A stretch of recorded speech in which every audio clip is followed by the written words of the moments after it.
My name's Lisa Picking. I'm the Assistant Chief Commissioner Youth. This is about a concept I've been helping to pull together with a bunch of our wonderful youth members, both regional and metro and across different sections, around a group youth council. So hopefully that's what you've signed yourself up for. That's good that you're where you're meant to be.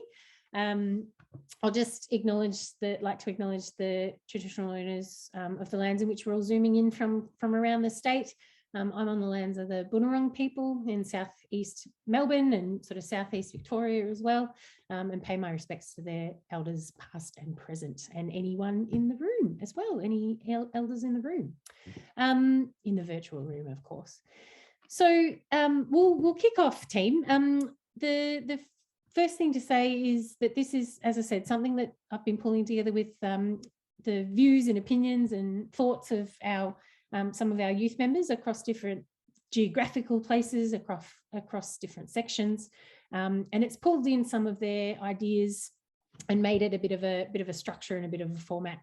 The other thing to remember going forward is that this is a concept, so I'm not going to have all the answers. We need to do a bit of test and track it and see, and test it and see kind of thing. So there will be things that I can't answer for you today, but that's hopefully we'll get some of those answers as we go down this path together. Excuse me. I should also say that as well as bouncing this around our youth members, it got passed through or by some group leaders on Thursday as well. Oh, someone's not on mute. If you can pop yourself on mute, thank you. Yeah, so it went past some group leaders this week as well, and they had some comments and feedback that will make it a little bit easier too. So there's definitely still some loose ends, but I just want to get the concept across and ask for your support going forward. So I'll crack into the presentation. Let me just do that now. Excuse me.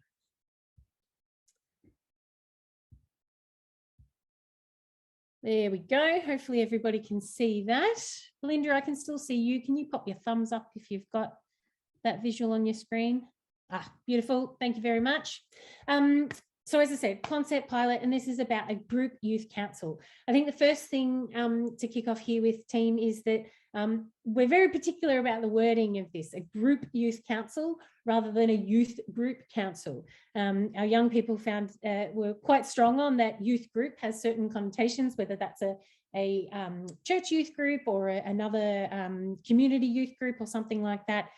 We are distinct from that. We are Scouts, and we admittedly do things a little bit differently. So this is a group youth council. I'll kick off if I can, excuse me. Right, little bit of housekeeping. Again, thank you so much for attending. Please pop yourselves on mute. If you've got any questions, pop them in the chat.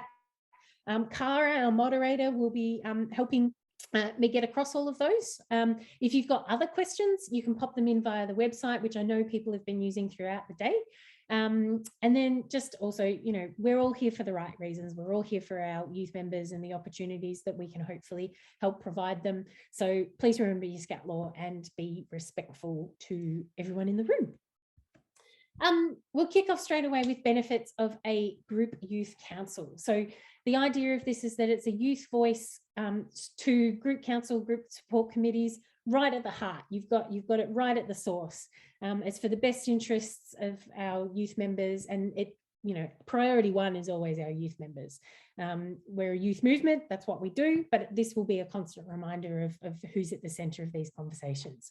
We want to empower our young people to lead the group. This is where we do most of our scouting, is at that group level. So it really should be something that our young people feel they have a stake in, and feel that they can influence and determine certain things. Providing additional leadership opportunities. This is something else that was highlighted particularly by our young people. We'll talk about that a little bit further on. The cross-sectional social opportunities is something that they were really keen with as well. Sorry, we've just got a bit of background noise here, and I'll try and get the door shut. Our neighbours just started to drill or saw or something. So I'll fix that up for you. The So the cross-sectional opportunities is really high there. You can see some suggestions from linking through to program nights, and even with the more newer editions of the OAS stuff or the SIA things, there might be opportunities through those things too. And the most important thing would be the being reflective of our group and its personality. We don't want this to be something that's sort of an add-on or a bit chunky or doesn't quite fit. This should be coming from our rich vein of our youth members and their suggestions and their brains. So it is separate to the group councils, and what we're saying is these are the must-have things for a group youth council. Representative of all sections in your group. So if you don't have a rover crew, for example, then we would like you to have it representative with the Joey's Cub, Scouts and Venturers, and whatever combination that your group is made up of. So talking about those additional opportunities for leadership, it might be those maybe who've just missed out on being a PL or a unit leader or something like that. This might be another opportunity for them to get, flex their leadership muscles and get some experience and things as well. So again, adding to those leadership opportunities, adding to those broader opportunities. We'd love the group to have an adult mentor, and we're calling it an adult mentor because we don't want it to be the group leader. The group leader, as I think we all know, has a lot on their plate. What we're wanting to do is support the group leader by having another group that can do, or another group of people, I should say, that can do certain things and take things off their plate. So we would suggest maybe a section leader, the AGL, maybe an assistant section leader that's showed a real interest in this kind of thing. But again, that will depend a little bit on the group and the makeup and, who you've got around you, what resources you have. The group youth council, there you go, I do it myself, provide support and advice to the group council and the group support committee. So again, making sure that youth voice is on all our representative groups and things like that, so that it is that all the decisions that we're making and all the things we're doing have youth at the heart of that. That youth-led, adult-supported mantra is very, very strong. And letting our youth members be 100% visible in scouting, which is one thing, through our program and all that kind of thing, but Scout business as well, our interaction with our stakeholders, whether that's our local MPs, council, local businesses, those kind of things. We also want to remind our community that our young people are at the forefront. They're the people that we're putting forward. They're the people that are going to be leading us as a community in the future. And so that we're encouraging them as much as possible to get involved and deal directly with our young people as well. Some of the things that a group youth council might take on, and you can see there's a few underlined bits. These are the recommended ones. So these are the things that we would like to see sort of instilled across all the group youth councils across the state once we roll it out from there. So managing journey planning, that can be a really great job for a group youth council to do. So that transition from one section to another, those ceremonies, arranging buddies in the sections and things like that, that's something that, that council may be able to assist with. A group code, which is something that I know maybe a couple of the other sessions in the conference today have touched on. That might be something that the group youth council contributes to, or even, writes and receives feedback from the sections about. That cross-sectional programming and group activities is something that naturally fits with something like this. You've got the representation across the section, so that makes it quite a natural thing.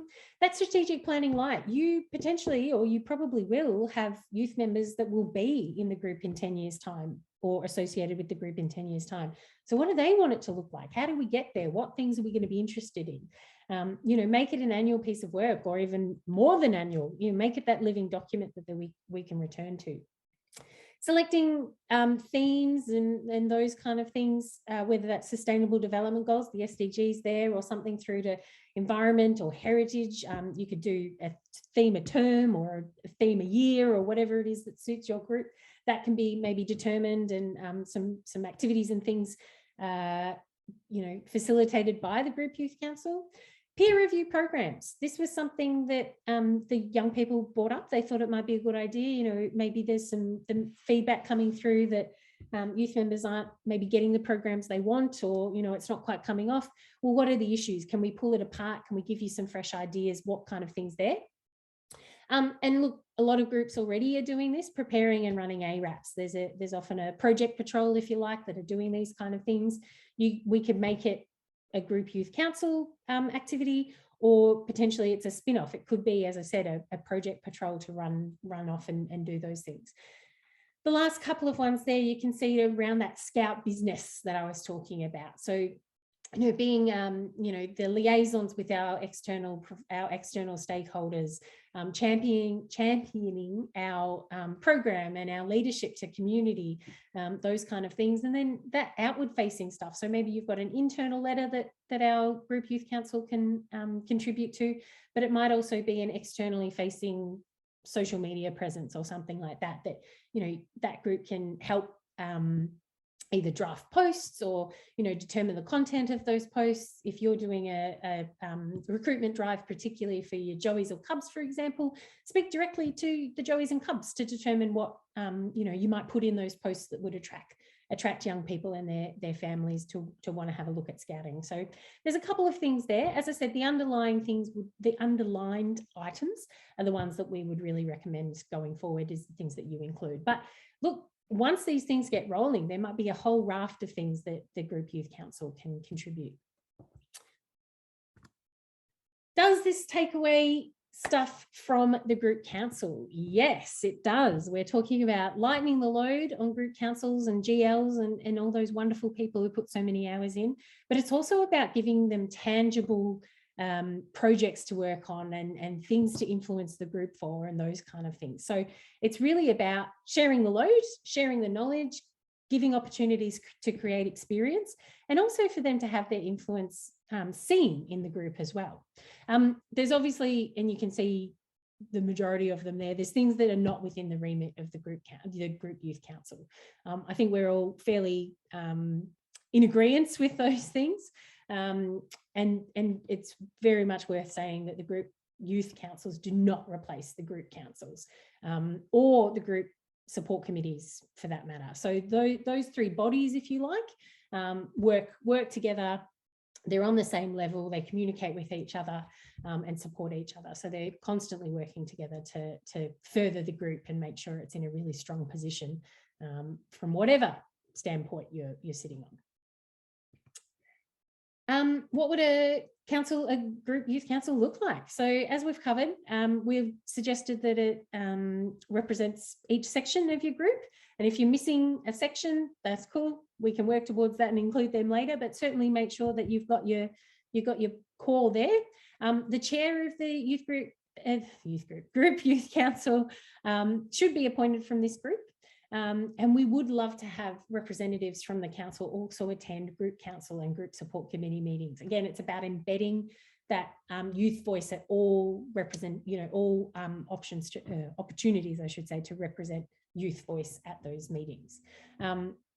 Rightly so, we've got some concerns around how you would do that. We talk about that a little bit further down, so don't panic just yet, we have thought about it. And obviously, in addition, you've got the adult mentor to help support that facilitation. As we've said, section leader ideally, maybe the AGL, someone who's showing an interest in this sort of broader scope, I suppose, but definitely not to run. Definitely not to run, just to make sure that that information is being shared, is flowing. We're getting the most out of each of our representatives from our sections. And look, ideally, that would be done by maybe, our older scouts, our venturers, maybe our rovers if we have access to rovers. But that adult mentor is just to make sure that those things are happening. And it's also worth saying that groups without the older sections will need a little bit more support. Unfortunately, that's just the way the cookie crumbles. But ultimately, the benefits you'll get from talking to your youth members and having them involved in these processes is going to be huge benefits to that. What would a meeting look like? So ideally not sitting around a table. There was lots of discussion about this, that, our youth members know that occasionally they will have to sit around a table and have a meeting, a stereotypical meeting. But on the whole, they'd love to be up and doing, maybe different locations, creative activities. The one that came up, which surprised me a little bit, was the De Bono 6 hats, which has been around for a while, but maybe not recently. Maybe it's having a bit of a resurgence, I don't know. But just that different way of thinking and introducing different concepts and things. So that might be something that helps. I know groups have done, build your group out of Lego, that symbolism, a portrait, getting all the pens and pencils and paints out to create something really beautiful. So those kind of things, really, really creative thinking, if you can, really hands-on as much as we can. Again, it should be reflective of the sections as well as the group overall. So, those personalities and things might start showing through after a little while too. And this is something that I touched on a little bit earlier, was we want to hold these meetings or these catch-ups on days and times that are youth friendly. So no later than 8 p.m. on weeknights. You want to have them finished by 8 p.m. You might do weekend sessions. We're sort of suggesting that you might like to start monthly or twice monthly just to get things rolling. But equally, if you find, you only need to meet once every 2 months or something like that, then that might be something that you adjust as you go down the trail. It's also really important to add here that this is not a group that meets for meeting's sake. We want them to be able to do really tangible projects that they can see their influence on the group and see that change, or see their legacy in the group starting to happen. The roles, this is obviously quite high level, but some really important things that, again, our youth members spoke a lot about. The group youth council itself being, really supportive, a safe space, empowering, but also realistic. There's not a lot of, pie in the sky thinking from our young people when it comes to these sort of things. They really want it to be helpful and as I said, I keep saying tangible. They really want to contribute to group life. They also want to be visible and approachable. So visible in regard to that Scout business aspect, but also visible and approachable to the sections within the group. So that's where that representation bit comes from. Of course, respectful. We've covered that over even in our own presentation today. They're very keen that they won't always, agree with someone's idea or fully support someone's suggestion for whatever they're doing, but as long as everyone's respectful of each other's opinions and views. And obviously driving that youth-led too. We really, that's the core and the heart of what we're doing. Group council, these are the four that they really, really wanted to sort of articulate, I suppose. The key ones being open, progressive and forward thinking. So we all know that sometimes our youth members might come up with some out there ideas, but we really are looking for our group councils and our leaders to be the barrier breakers, not the barrier instigators, which again was a sort of a theme that came from our young people. So yeah, and I think that's probably a nice little summary of what the expectation is there. Some of you will know I'm quite a visual person, so I like looking at things and getting my head around them there. So hopefully this helps you if you're a little bit like me. As I said, that youth council, the group council and the group support committee are interlinked. They're constantly talking to each other and sharing information with each other and supporting each other. So this is something that hopefully is reflected there. And then of course we're keeping the GL and the assistant GL if you're lucky enough to have one of those positions across what we're doing and what's interesting, what's the flavour of the month, all that kind of stuff. Where we're at in certain projects, particularly, off the top of my head, if it's an ARAP, you want to make sure that your ARAP's ready to go by the time that you've told everyone to rock up. So those kind of things. But this is so that you can see the line going through the two councils and the committee there.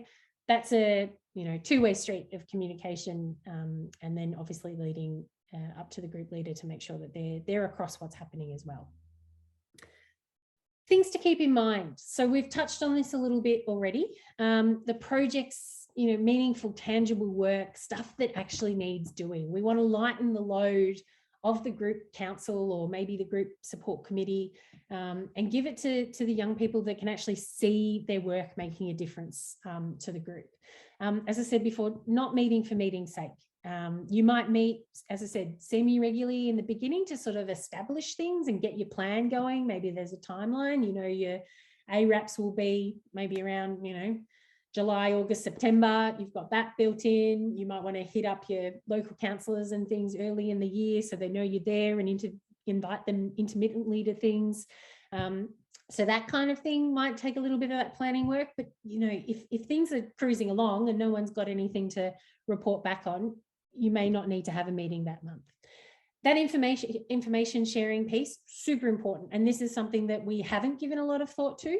A suggestion from the GLs during the week was either Slack or TMAP. I haven't used TMAP a lot myself. I have used Slack. And that might be something that you can get both your, all, you know, your group youth council, your group council and your group support committee on, so that the information sharing is happening. So that's something that was really, really key. And, you know, as they're equal, we want that information to be available to everybody. And the feedback cycle there too is really important. So I said reporting there, that's probably not quite accurate, but definitely that information sharing across the groups and then up to the group leader. The really important thing here is it's really easy for our young people to disengage with this kind of concept if they can't see their influence or can't see their work contributing, if you like. So that's why reporting is probably not the most accurate word there, because we don't necessarily want the group youth council to report to the group council and then just have it sit there and not have anything be acted upon. It's not necessarily about removing all boundaries and letting them run wild. It's about working within the you know, confines, whether they're financial or whatever they are, but also removing some barriers and really letting, you know, that creative thinking come through. So and as I said, I keep reiterating, this is very much about the want to do tangible work that actually contributes. They're not necessarily thinking pie in the sky, you know, revolutionary things, but they do want to be contributing to the group and helping where they can. So that's probably all I need to say on that slide, I think. So we're nearly at the end of the presentation, team, and this is where I ask for your help. We're looking for groups to pilot the Group Youth Council. So we've got some draft resources available. There's 3 in draft at the moment, and they're written to help the young people on our Group Youth Councils sort of get their head around some concepts that maybe they haven't needed to think about in the past, or maybe don't know where to start. It's to give them a bit of guidance. So there are some things there, and we'd love to hear your comments on whether they were helpful or whether they need to be tightened up or they haven't considered something like that. But on the whole, we want to hear general feedback. I want to hear suggestions for, you know, other things that we could get the group youth councils to be responsible for. Suggestions for other supporting resources. So what was something that you really wish you could have, you know, handed to the council and said, look, this is kind of the plan. Go forth, and it wasn't quite there. Case studies. We'd love to hear that if you know, had a great time implementing it and it's made a lot of difference in your group. We'd love to hear about that. Equally, I'd like to hear maybe why it wasn't working, or you know, what were some tricky things that you navigated that we didn't see coming, or whatever that was. Additionally, advice for other groups starting the process. So whether that's, you know, what you wish you knew before you started, you know, what happens when this happens, or, you know, things like that. We'd love to hear from you around those things too, because the simple answer is it's a concept. It hasn't really been tested formally yet. I know there's lots of groups that have various iterations of a group youth council, but what we're trying to do here is provide some structure so that we can roll it out to the rest of the state with the supporting resources. And hopefully really instill that youth voice even further at our group level. So yeah, that's kind of it in a nutshell. And if you are interested in being a pilot group, you can pop your names in the chat, and Kara's going to note those down for me. Alternatively, excuse me, my email address is just there. So acc.youth@scoutsvictoria.com.au or lisa.picking@scoutsvictoria.com.au. They both come to me. Yeah, please let me know your thoughts, feelings, comments. If you want to be a pilot group, that would be fantastic. We had quite a few sign up this morning, so I'm feeling pretty chuffed about that. But yeah, so that's the presentation as it is. I will stop sharing, but if we do need to go back to the slides at any point to jog memories or whatever's happening there, please let me know. I'm just going to pop myself on mute for a second, have a sip of my tea and blow my nose. So a little bit of thinking time for you.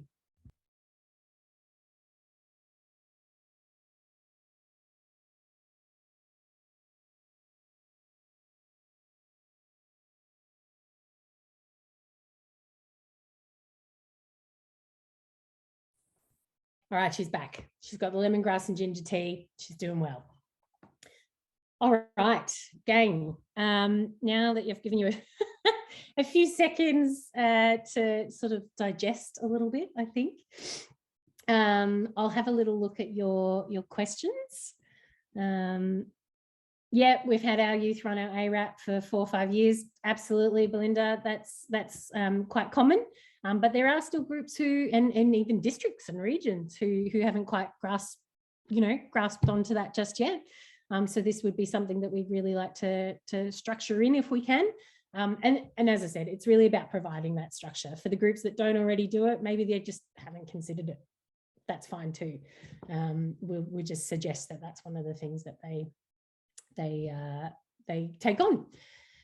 Does the moderator need to be a leader or can it be an adult? Oh, good question. Haven't considered that, Sharon. Good question. I think it would probably be beneficial for someone who has a little bit of an understanding of the sections. But that's just my initial response. I was just could that person be an ex-leader that is now an adult helper? Look, potentially. Sorry, Sharon, did you want to contribute further to that? Yeah. There was 2 things. It was just we don't have many leaders, one. And the second thing was that I thought the kids might be more comfortable talking to someone who wasn't a leader, especially if they wanted to talk about the program in a more open way. Yeah. So that's where that thought was coming from. But yeah, I just wasn't sure if they needed a moderator, especially given that our district has rovers. Perhaps the rover could be that person without having an actual adult. The adult's the wrong word, but like a leader there. Adult mentor. Yeah. Yeah. No, look, good question. Haven't considered it. So we'll jot that one down. Cara will be all over that. Let me have a bit of a think. And if there's any, ramifications I haven't thought about, we'll definitely broaden that out. But great question, Sharon. Thank you very much. Really appreciate it. Where do rovers fit? Rovers are in. If you've got rovers in your group, 2 rovers. And hopefully this is obviously the ideal situation. If you've got those 2 rovers, maybe one of them sort of helps facilitate that sort of stuff. They're part of the group, but that's the facilitation role. Equally, that could be done by venturers. Some of those maybe older scouts who are starting to develop those skills as well. Look, I know some pretty competent cubs as well. So it really depends on the individuals you've got floating around your group too. But yes, rovers absolutely included. We love them. Embrace your rovers. I mean, maybe not physically sometimes, particularly at the moment because they're at surf moot and maybe a bit stinky, but embrace them, bring them in, give them some love. Yeah, no worries, Belinda, before committing, send me an email, all good. I need to do a little bit of footwork for our pilot groups anyway, so you've got a little bit of time. That's all good.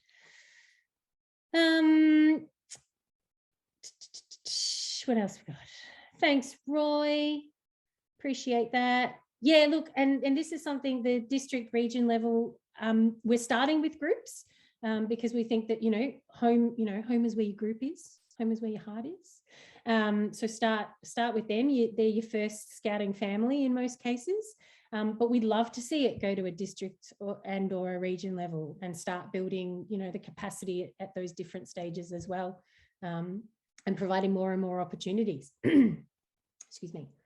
Yeah, especially as the kids get more used to playing this sort of a role. Yeah, absolutely. And it's really about creating those opportunities. And yeah, as you said, as they get more used to what's available and kind of the things they can do through these kind of roles, then yeah, we absolutely anticipate getting used to making a difference. As one of the key points you made earlier, and we've seen it in past with district youth, with district pack councils, and that is you've got to listen to them. If it's just there for the sake of being there, yeah, it falls over quite soon. But if you actually take what they say and use it, yeah, you get the right responses. Absolutely. It's that disengagement can happen so quick. It's like they can smell it. If it's not genuinely helping or contributing or changing something, there's almost an automatic switch off. So yeah, good point, Roy. Thank you. I need to touch on this group. Yep, great. Thanks, Helena. First City Camberwell, I love that Matt's dobbed Kara's group in. Thanks for that, Matt. I'll be knocking on Kara's door anyway, so thanks for the voluntold. Yeah, absolutely. Fantastic, team. So just to reiterate, if you are interested in being a pilot group, even like from today, please pop your name, pop your group's name in the chat, and Kara will record that. If you do need a few days to, make some calls, get in contact with some people and let them know that, this is something that you'd like to pursue, feel free to send me an email and we can include you in a few days time. So as I said, I've got to do a little bit of foundation work to bring the pilot group offers or, support together. But yeah, so that's it in a nutshell, team. I'm happy to hang around if anyone has any further questions or wants to, talk more specifically or anything like that. But yeah, thank you so much. I'm really chuffed with, how you've received it and your contributions and suggestions already. It's really great, really invigorating. Makes me feel like we're on the right path. And when I feed it back to the team I've been working with a bit later on, they'll be stoked to hear that we've got so much interest. So thank you on their behalf, pretty much. So, but yeah, I'll give you some more time back.